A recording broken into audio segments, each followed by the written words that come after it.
Champions ట్రోఫీలో మధ్యాహ్నం భారత్ పాకిస్తాన్ జట్లు తలపడనున్నాయి. ఈ మ్యాచ్ రెండు జట్లకు అత్యంత కీలకం కానుంది. న్యూజిలాండ్ చేతిలో చిత్తుగా ఓడి ఆత్మవిశ్వాసం సన్నగిలిన పాకిస్తాన్ కు ఈ మ్యాచ్ డూ ఆర్ డై అన్నట్టుగా మారింది. ఈ మ్యాచ్ ఓడితే టోర్నీ నుంచి ఆ జట్టు వైదొలుగుతుంది. అప్పుడు 90వ దశకం తర్వాత మళ్లీ ఇంతకాలానికి ఐసీసీ టోర్నీకి ఆతిథ్యం ఇస్తున్న ఆనందమంతా ఆవిరైపోతుంది. అందుకే ఎలాగైనా ఈ మ్యాచ్ గెలవాలనే పట్టుదలతో ఉంది పాకిస్తాన్. కానీ పాక్ ను ఓడించి ఒక మ్యాచ్ మిగిలి ఉండగానే సెమీస్ కు చేరాలని రోహిత్ సేన పట్టుదలగా ఉంది. టీమిండియా తన తొలి మ్యాచ్ లో బంగ్లాదేశ్ పై విజయం సాధించింది.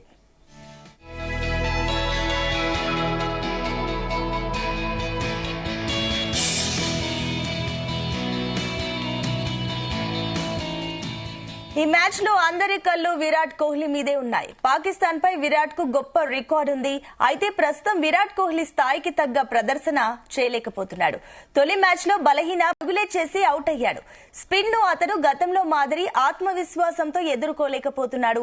పాక్ తో మ్యాచ్ ముంగిట అతను నెట్స్ లో స్పిన్నే ఎక్కువగా ప్రాక్టీస్ చేశారు. ప్రతిష్టాత్మక మ్యాచ్ లో సత్తా చాటుతాడని పేరున్న కోహ్లీ తనలోని మేటి బ్యాటర్ ను పాక్ తో పోరులో బయటకు తీయాలని అభిమానులు కోరుకుంటున్నారు.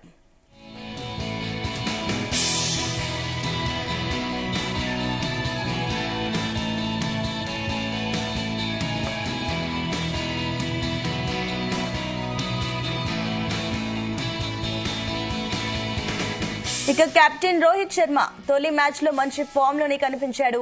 శుభ్మన్ గిల్ సూపర్ ఫామ్ ను కొనసాగిస్తూ ఇంకో సెంచరీ కొట్టేశాడు. రాహుల్ సైతం రాణించాడు. శ్రేయాస్ గత మ్యాచ్ లో విఫలమైన అతను ఫామ్ లోనే ఉన్నాడు. బౌలింగ్ లో అందరి చూపు షమి మీదే ఉండడంలో సందేహం లేదు. నిలకడగా రాణిస్తున్న ఈ సీనియర్ ఫాస్ట్ బౌలర్ బంగ్లాపై 5 వికెట్ల ప్రదర్శనతో సత్తా చాటాడు. బుమ్రా లేని లోటు కనిపించకుండా చూశాడు. ఐసీసీ టోర్నీలో కొన్నేళ్లుగా గొప్పగా రాణిస్తున్న అతను పాక్ పైనే అదే జోరును కొనసాగిస్తే భారత్ కు తిరుగుండదు. షమికి భాగస్వామి హర్షిత్ రాణా కూడా సూపర్ ఫామ్ లో ఉన్నాడు. తొలి మ్యాచ్ లో అతను 3 వికెట్లు తీశాడు. జడేజా, అక్షర్, కుల్దీప్ లతో భారత స్పిన్ విభాగానికి కూడా డోకా లేదు. పాక్ తో మ్యాచ్ లో భారత మార్పు లేని జట్టుతో బరిలోకి దిగనుంది.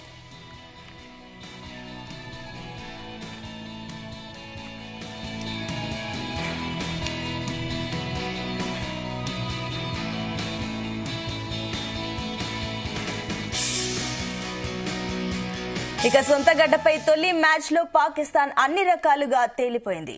న్యూజిలాండ్ బ్యాటర్లను ఆ జట్టు బౌలర్లు కట్టడి చేయలేకపోయారు. ప్రత్యర్థి బౌలింగ్ కు బ్యాటర్లు ఎదురు నిలవలేకపోయారు. భారత్ పై ఆ జట్టు ఏ మేర పోరాడుతుందో చూడాలి. కివీస్ పై అర్ధశతకం సాధించినప్పటికీ స్టార్ బ్యాటర్ బాబర్ ఆజం విమర్శల దాడిని తప్పించుకోలేకపోయాడు. భారీ లక్ష్యం ముందుండగానే అతను మరీ నెమ్మదిగా ఆడడమే అందుకు కారణం. మిగతా బ్యాటర్లలో ఖుష్దిల్ షా ఒకడే పెద్ద ఇన్నింగ్స్ ఆడారు. ఆ మ్యాచ్ లో బాబర్, కెప్టెన్ రిజ్వాన్ ఎలాంటి ప్రదర్శన చేస్తారన్నది చూడాలి. వారు జట్టును ముందుండి నడిపించాలని పాక్ అభిమానులు కోరుకుంటున్నారు. ఫామ్ లో ఉన్న సల్మాన్ ఆఘా నుంచి కూడా జట్టు పెద్ద ఇన్నింగ్స్ ఆశిస్తుంది. ఇక షహీన్ అఫ్రిది, హరీష్ రవూఫ్, నసీం షా, అబర్ అహ్మద్ లతో కాగితంపై పాక్ బౌలింగ్ బలంగానే కనిపిస్తోంది. భారత్ పై మంచి రికార్డున్న షాహీన్ ఈ మ్యాచ్ లో భారత్ బ్యాటర్లను ఏ మేర ఇబ్బంది పెడతాడో చూడాలి.